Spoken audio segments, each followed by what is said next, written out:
नमस्कार। टुडे हिमाचल में आपका बहुत बहुत स्वागत है। मैं हूं आपके साथ भावना रेनॉल्ड और चलिए देखते हैं शाम की बड़ी खबरों को फटाफट।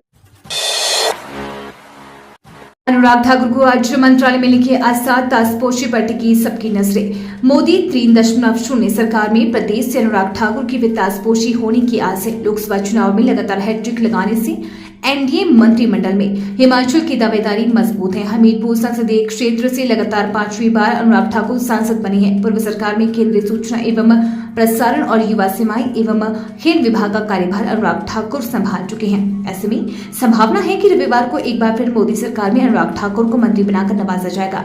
भाजपा ने हिमाचल में लोकसभा चुनावों में लगातार तीसरी बार 100% परिणाम देकर 4 सीटें जीती हैं। ऐसे में उम्मीद जताई जा रही है कि एनडीए कैबिनेट में हिमाचल की भागीदारी इस बार प्रमोशन के साथ होगी। अनुराग ठाकुर ने 2019 से 2021 के बीच वित्त एवं कॉर्पोरेट मामलों के राज्य मंत्री के रूप में भी काम किया है। वे लोकसभा के सबसे युवा चीफ व्हिप रही हैं। अनुराग ठाकुर वर्ष 2019 में सांसद रत्न अवार्ड से सम्मानित हुए हैं। अनुराग ठाकुर ने खेलों को देश भर में विस्तार देने के लिए बड़ा योगदान दिया है। इसमें अनुराग की दावेदारी मजबूत मानी जा रही है। हमीरपुर संसदीय क्षेत्र मुख्यमंत्री सुक्खू और उप मुख्यमंत्री अग्निहोत्री का गृह क्षेत्र है।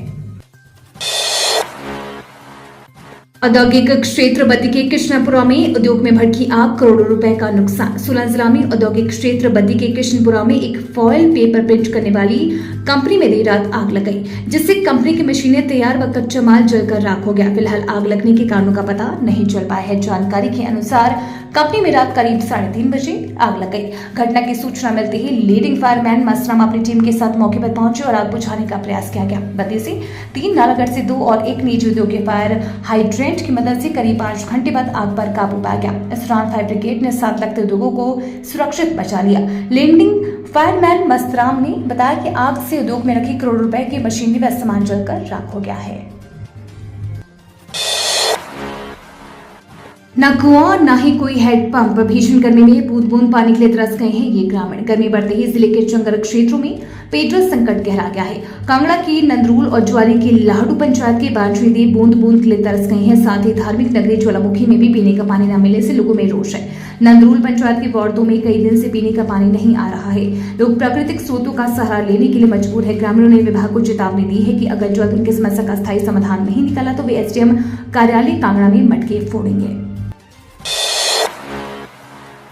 बिलासपुर के चंदपुर गांव में बुजुर्ग पति पत्नी की हत्या, गौशाला में मिली दोनों के शव। जिला बिलासपुर के बरमाणा थाना के तहत ग्राम पंचायत सिकरोहा के चंदपुर गांव में बुजुर्ग पति पत्नी की हत्या कर दी गई है। दोनों के शव घर के पास गौशाला में मिले हैं। फिलहाल पुलिस मौके पर पहुंचकर जांच कर रही है। एफएसएल टीम को भी बुलाया गया है। जानकारी के अनुसार चंदपुर गांव के रूपलाल अपनी पत्नी कमला देवी के साथ घर पर अकेले रहते थे। रविवार सुबह कुछ ग्रामीण उनके घर गए, लेकिन वहां ना तो रूपलाल मिली और ना ही उनकी पत्नी कमला देवी दिखाई थी। ग्रामीणों ने घर के साथ बनी गौशाला में जाकर देखा तो बुजुर्ग दंपति खून से लथपथ से मृत पड़े हुए थे। सूचना पुलिस को दी गई। पुलिस कल अधिकारी भी मौके पर पहुंचे हैं। बताया जा रहा है कि कुछ गहने लोगों को भी रास्ते में मिले हैं। आईटीआई पास युवाओं के लिए विदेश में नौकरी का मौका, इंटरव्यू के लिए साथ लाए ये डॉक्यूमेंट।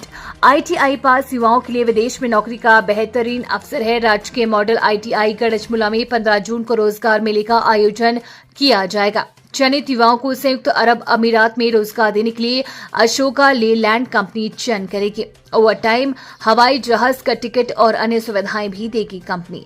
चयनित युवाओं को खान पान के अलावा 20,000 रुपए प्रति माह वेतन दिया जाएगा। साथ ही कंपनी ओवर टाइम, हवाई जहाज का टिकट व अन्य सुविधाएं भी प्रदान करेगी। रोजगार मेले में mechanic operator, motor mechanic heavy license के साथ बस चालक, machine general fitter, auto spare painter, auto electrician operator, fitter, welder व इलेक्ट्रीशियन ट्रेड में आईटीआई पास युवा भाग ले सकते हैं। निवेशकों के झांसे में आकर नाहन का शख्स 40 लाख रुपए की ठगी। जिला मुख्यालय नाहन का एक शख्स कथित निवेशकों के झांसे में आकर करीब 35 से 40 लाख रुपए की राशि गंवा बैठा। ठगों ने निवेश के नाम पर ऐसा षड्यंत्र रचा कि जब तक पीड़ित को इसका एहसास हुआ तब तक वो अपने जीवन भर की जमा पूंजी गंवा चुका था। ठगी के इस मामले में पीड़ित ने इसकी शिकायत पुलिस में दर्ज करवाई है। शिकायत के बाद पुलिस ने धोखाधड़ी का केस दर्ज कर लिया है और मामले की जांच में जुटी है। जानकारी के अनुसार नाहन के यशवंत विहार क्षेत्र के एक शख्स ने सदर पुलिस थाना में इस संदर्भ में शिकायत दर्ज करवाई है। शिकायतकर्ता ने पुलिस को बताया कि उसे व्हाट्सएप पर ऐसे ग्रुप में जोड़ा गया जहां प्रतिदिन स्टॉक मार्केट से जुड़ी जानकारी डाली जाती थी। कुछ दिन बाद कथित निवेशकों ने ग्रुप में एक ऐसी योजना चलाई जिसमें 5 गुना और कुछ समय बाद 10 गुना रिटर्न का भरोसा दिलाया गया। इसके बाद शिकायतकर्ता को एक ऐप पर अकाउंट खोलने के साथ उसके लाभों के बारे में बताया गया। रोहतांग दर्रा का क्रेज, रोज मनाली से जा रही 10 HRTC इलेक्ट्रिकल बसें सभी पैक। अटल टनल रोहतांग सिसु कोकसर में बर्फ पिघलने के बाद 13,050 फुट ऊंचा रोहतांग दर्रा पर्यटकों की पहली पसंद बना हुआ है। देश भर में लोकसभा चुनाव खत्म होते ही कुल्लू मनाली में सैलानियों की भीड़ उमड़ रही है। HRTC ने रोहतांग दर्रा के लिए इलेक्ट्रिकल बस सेवा शुरू कर दी है। बस में सैलानियों को मात्र 600 रुपए में प्रति सीट दी जा रही है। सैलानियों की भीड़ को देखते हुए HRTC कुल्लू डिपो ने मनाली से एक साथ 10 इलेक्ट्रिकल बसों का संचालन किया है। सभी बसें फुल होकर जा रही है। निगम स्पेशल बसों से मनाली से गुलाबा, मड़ी, रोहतांग दर्रा, ग्राम्फू, कोकसर, अटल टनल रोहतांग और सोलंगनाला तक सैलानियों को भ्रमण करवा रहा है। रोहतांग के लिए बसों की मांग रहती है।